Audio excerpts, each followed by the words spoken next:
మహాభారతం 78వ ఎపిసోడ్లోకి స్వాగతం. గత ఎపిసోడ్లో జూదంలో రెండోసారి కూడా ఓడిపోయి అరణ్యవాసానికై బయలుదేరుతారు ద్రౌపదితో పాటుగా పాండవులు. వారు లేని హస్తినలో మేము కూడా ఉండమంటూ ప్రజలు కూడా వెనుక నడుస్తారు. కానీ ధర్మరాజు వారికి అనేక రకాలుగా నచ్చజెప్పి వెనక్కు పంపిస్తారు. బ్రాహ్మణులు మాత్రం ధర్మరాజుకు గల కారణాలు చెప్పి అతని వెంటనే ఉంటారు. తన వెంట ఉన్న వారందరికీ ఆహార సదుపాయాల్ని కల్పించడానికై సూర్యుడిని ప్రార్థిస్తారు. సూర్యుడు ప్రత్యక్షమయ్యి అక్షయ పాత్రను ఇస్తాడు. దానితో ఆహార సమస్య తీరిపోతుంది. అడవిలో ఉన్న పాండవులపై దాడి చేసి వారిని అక్కడే మట్టుపెడదాం అని కర్ణుడు సలహా ఇవ్వగా దుర్యోధనుడు అందుకు సిద్ధమై బయలుదేరుతాడు. ఈ విషయం తెలిసి వ్యాస మహర్షి ధృతరాష్ట్రుని వద్దకు వచ్చి ఆ పనిని మాన్పించి మార్కండేయ మహర్షిని పంపిస్తాను, అతను వచ్చి నీ కొడుకుకి బుద్ధి చెప్తాడు అని వెళ్ళిపోతాడు. తర్వాత మార్కండేయ మహర్షి వచ్చి దుర్యోధనునికి జ్ఞానబోధ చేయటానికి ప్రయత్నిస్తాడు. కాని దుర్యోధనుడు అతని మాటలు వినకుండా అవమానించే తీరులో ప్రవర్తిస్తాడు. మహర్షి అందుకు కోపించి ఇప్పటికి 14వ ఏట పాండవులతో జరిగే యుద్ధంలో భీముడు నీ తొడను విరగ్గొట్టి నిన్ను చంపుతాడు అని శపిస్తాడు. ఇక మిగతా కథను ఈ ఎపిసోడ్లో తెలుసుకుందాం. తర్వాత విశ్రాంతి సమయంలో ధృతరాష్ట్రుడు విదురుడిని భీముడు కిమ్మీరుడిని ఎలా చంపాడు, ఎక్కడ చంపాడు, ఈ విషయం కొత్తది, నాకు తెలిసినది కాదు, ఆ వివరం నాకు చెప్పు అని అడిగాడు. అందుకు విదురుడు పాండవులు హస్తినాపురాన్ని వదిలిపెట్టి కామ్యక వనానికి వెళుతున్నప్పుడు ఈ కిమ్మీరుడు ఎదురుపడ్డాడు. అతడు భీకర రాక్షసుడు.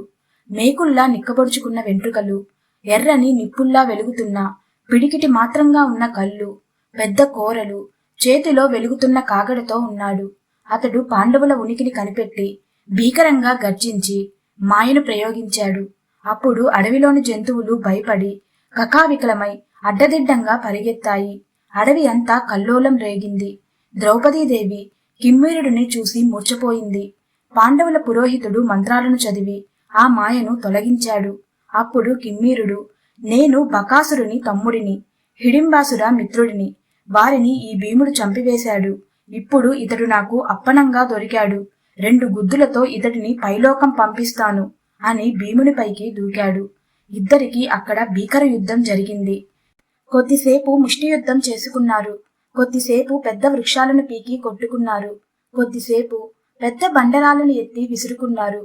చివరికి భీముడు అతడిని కింద పడవేసి నడుమును విరగ్గొట్టి గొంతును గట్టిగా బిగించాడు. అంతటితో కిమ్మీరుని బలం సడలిపోయి ప్రాణాలు విడిచాడు అని చెప్పాడు విదురుడు. దీర్ఘంగా విచారంగా నిట్టూర్చి దిగులుగా కూర్చుండిపోయాడు ధృతరాష్ట్రుడు.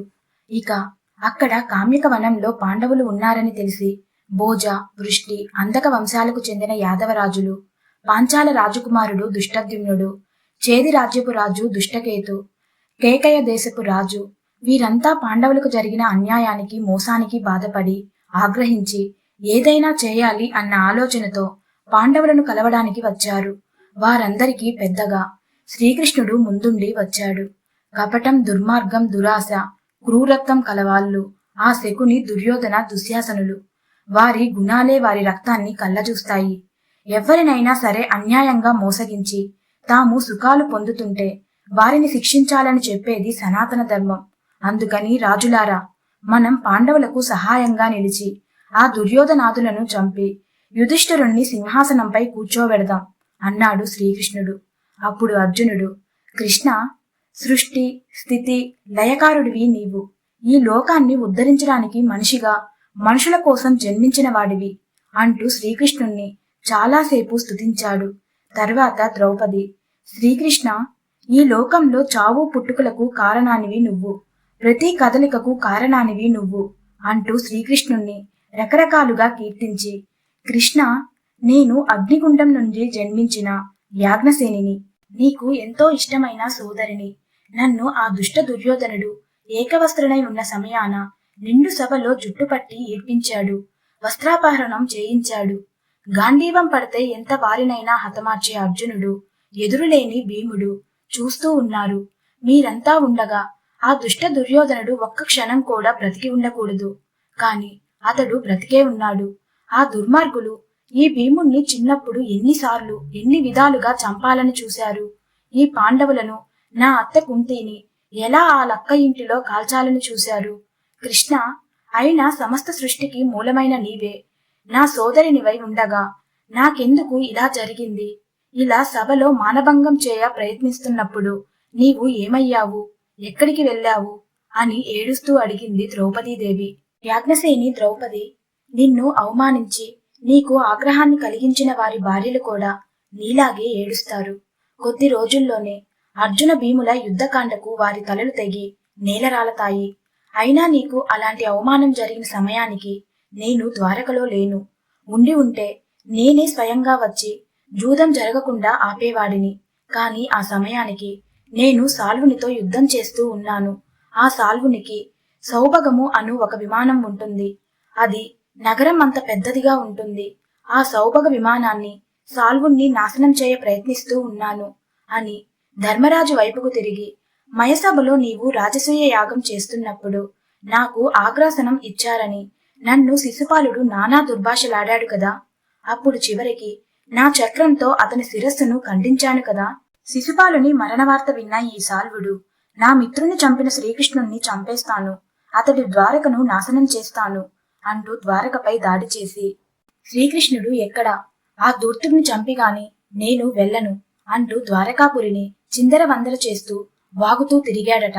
నేను మీ నుండి సెలవు తీసుకుని వెళ్లి ద్వారకను చూసి సాల్వుని అంతు తేల్చడానికై అతడికై వెతుకుతూ తిరిగాను.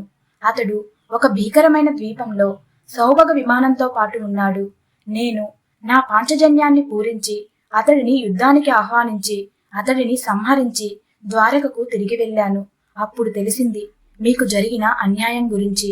అందువల్ల సరాసరి అక్కడి నుండి మీ వద్దకు వచ్చాను అంటూ శ్రీకృష్ణుడు ద్రౌపది వస్త్రాపహరణ సమయంలో తాను రాలేకపోయిన వివరం తెలిపాడు.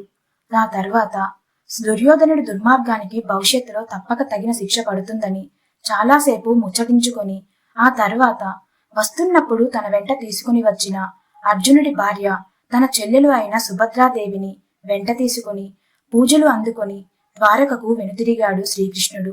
ద్రౌపదీదేవి కొడుకులను వెంట తీసుకుని పాంచాల నగరానికి వెనుతిరిగాడు దుష్టద్యుమ్నుడు. శిశుపాలుని కుమారుడు తన భార్య కరేణుమతిని వెంట తీసుకుని తన నగరమైన సుక్తిమతికి వెనుతిరిగాడు. మిగతా రాజులంతా తమ తమ రాజ్యాలకు వెళ్లిపోయారు. అంతా వెళ్లిపోయాక తాము కూడా కామిక వనం వదిలి ముందుకు వెళ్లి ద్వైతవనం చేరారు. ఆ వనంలో పుణ్యాత్ములైన అనేక మంది మునులు ఉన్నారని ఆ వనం చేరారు. అక్కడికి ఒకరోజు మార్కండేయ మహర్షి వచ్చాడు. వచ్చి పాండవులను ద్రౌపదిని చూసి నవ్వాడు. మీరు మహాత్ములైన మహర్షులు, మీరిలా మమ్మల్ని చూసి నవ్వారెందుకు?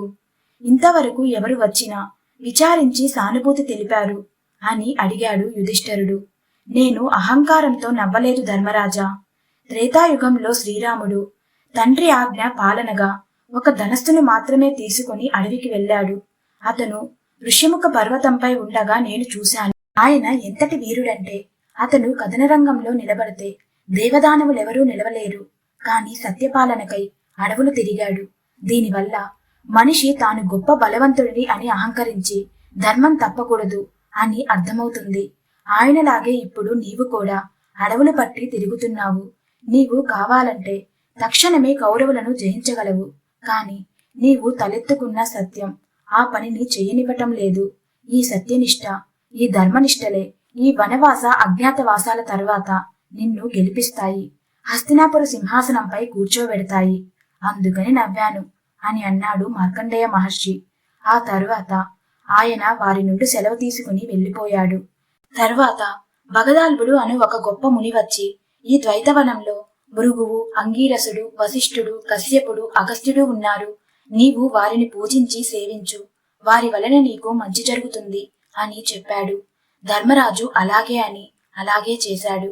అలాంటి రోజుల్లో ఒకరోజు ద్రౌపదీదేవి ధర్మరాజుతో, ఎంతటి మృదు మధురమైన మనసు కలవారు మీరు, సత్యం పలకటం తప్ప వేరొకటి తెలియనివారు మీరు. మీలాంటి ధర్మాత్ములను కపటంతో ఓడించి అడవులకు పంపించారు. సోదరుల పత్ని అని కూడా చూడకుండా నన్ను అంతలా అవమానించాడు ఆ దుర్యోధనుడు. అతడిది గుండె కాదు, ఇనుప బండ. అంతఃపురంలో పట్టుపాన్పులపై పడుకోవలసిన వారిని అడవుల్లో ముళ్ళతుప్పల మధ్య పడుకునేలా చేశాడు. ఎన్ని దారుణాలు చేశాడు. అతడు నిరంతరం మీ పట్ల మోసం చేస్తూనే వచ్చాడు, వంచన చేస్తూనే వచ్చాడు, అవమానిస్తూనే వచ్చాడు. కాని మీరు మాత్రం ఆకాశం అంతటి క్షమాగుణంతో అతడిని క్షమిస్తూ ఉన్నారు. సముద్రం అంతటి మీ సహనం పరమాద్భుతం. మీకు కోపమే లేదు, పౌరుషమే లేదు. కట్టుకున్న భార్యను లోకమంతా చూస్తుండగా మానభంగం చేయాలనుకున్న వాడిపై కోపం లేదు, పౌరుషం రాదు. మీరు ఎంతటి గొప్పవారో కదా. కాని పౌరుషం పరాక్రమము లేనివాడు క్షత్రియుడు ఎలా అవుతాడు? ధర్మరాజా, పూర్వము బలిచక్రవర్తి తన తాతగారైన ప్రహ్లాదుడిని కోపం గొప్పదా, క్షమించే గుణం గొప్పదా అని అడిగాడట. దానికి ప్రహ్లాదుడు, ఎల్లప్పుడూ కోపంగాని ఎల్లప్పుడూ క్షమగాని సరైనది కాదు. సందర్భానికి తగిన దానిని అనుసరించాలి. ఎల్లప్పుడూ క్షమాగుణం కలిగి ఉంటే తన పనివారు, తన బంధువారు, తన సంతానమే ఎదురు తిరిగి అవమానిస్తారు. అతని భార్యను కూడా ఎత్తుకుపోవాలని చూస్తారు. అలాగే నిరంతరం కోపం కలిగి ఉండేవాడు కూడా లోకానికి హానికారకుడై పతనం అవుతాడని చెప్పాడట. మీరు ఇప్పుడు కోపం ప్రదర్శించదగిన సమయం, క్షమను ప్రదర్శించదగిన సమయం కానే కాదు. 1000 చేతుల కార్తవీర్యార్జునుని మించిన విల్లుకాడు అర్జునుడు. 2 చేతులతోనే లోకాన్నంతటిని పిండి చేయగల బలశాలి భీముడు. చేత కత్తి డాలు పడితే ఎంతటి వాడినైనా హతమార్చగల వారు నకుల సహదేవులు, మీ సోదరులు. మీరు ఇలా సైన్యం ఇస్తే చాలు, అలా ప్రళయం సృష్టించి ఆ పాపాత్ముణ్ణి అంతం చేసి హస్తినాపుర సింహాసనంపై మిమ్మల్ని కూర్చోబెట్టడానికి సిద్ధంగా ఉన్నారు అంటూ ఆవేశంతో చెప్పింది ద్రౌపది. అందుకు ధర్మరాజు, కోపం దుర్మార్గుల లక్షణం, క్షమ ధర్మాత్ముల లక్షణం. నేను ఒక్కనాటికి ధర్మాన్ని వదలను. అందువల్ల కోపాన్ని నా దగ్గరకు రానివ్వను. ఎల్లప్పుడూ క్షమను కలిగి ఉంటాను. ఇలా ఉండని రోజున నిరంతరం కోపం, అసూయ, దురాశ కలిగి ఉండే ఆ దుర్యోధనుడికి నాకు తేడా ఏముంది? కష్టాలు ఎదురయ్యాయని నా క్షమాగుణాన్ని వదిలివేస్తే అవసరం పడినప్పుడల్లా ఒక్కో గుణాన్ని వదిలివేయవలసి వస్తుంది. చివరికి ఏ గుణం లేని అధర్మనులా నిలబడవలసి ఉంటుంది. ఆ దుర్యోధనుడు నన్ను చంపినా సరే నేను నా ధర్మగుణాన్ని, శాంతగుణాన్ని వదలను. మునులు, మహర్షులు, దేవతలు అంతులేని ధర్మగుణాన్ని, శాంత స్వభావాన్ని కలిగి ఉన్నందునే కదా అంత గొప్పవారయ్యారు. మీరు రాజ్యలక్ష్మిని చేపట్టవలసిన క్షత్రియుడు. కాని ఇలాంటి క్షమాగుణం, సరళ గుణం, లోకనిందకు భయపడే గుణం, దయాగుణం ఉంటే రాజ్యలక్ష్మి రాదు. పౌరుషం, పరాక్రమం ఉన్న వారి చెంతకు వస్తుంది. మీ సోదరులకు పరాక్రమ పౌరుషాలు పుష్కలంగా ఉన్నాయి, మీకే లేవు. మీ ధర్మగుణం ఎన్ని కష్టాలు తెస్తుంది. మీ బంధుగణాలకు, మీ రాజ్య ప్రజలకు కూడా కష్టాలు తెస్తుంది. వీరందరినీ రక్షించవలసిన బాధ్యత మీది కాదా? కాని మాకంటే, బంధుజనం కంటే, రాజ్య ప్రజల కంటే ధర్మమే గొప్పది అని మీరంటారని నాకు తెలుసు. మిమ్మల్ని అని ఏం లాభం? దీనికంతటికీ కారణమైన భగవంతుణ్ణి అనాలి. సృష్టి, స్థితి, లయకారకుడైన ఆ భగవంతుడు ఇంతటి పుణ్యాత్ములకు, ఇంతటి ధర్మాత్ములకు, నీతిమంతులకు కష్టాలు ఎందుకు రాసిపెట్టాడో అని. అతడు కూడా దుర్బుద్ధి మానవునిలాగా, ఏకపక్షంలాగా సుఖాలు దుఃఖాలు పంచినట్టు అనిపిస్తుంది. ఏదైనా శిక్ష పడాలంటే దేవునికే పడాలి అని ఆవేశపడింది ద్రౌపది. ద్రౌపదీదేవి, నీకు జరిగిన దారుణానికి నీవు ఇలా మాట్లాడటం సహజమే. కాని ధర్మాన్ని నిందించేవారు, ధర్మానికి దూరంగా ఉన్నామనుకునేవారు, ధర్మానికి బదులు వేరే ఏదో ఉండాలనుకునేవారు ఎవరైనా తిరిగి ధర్మపు మూటలోకి రావాల్సిందే.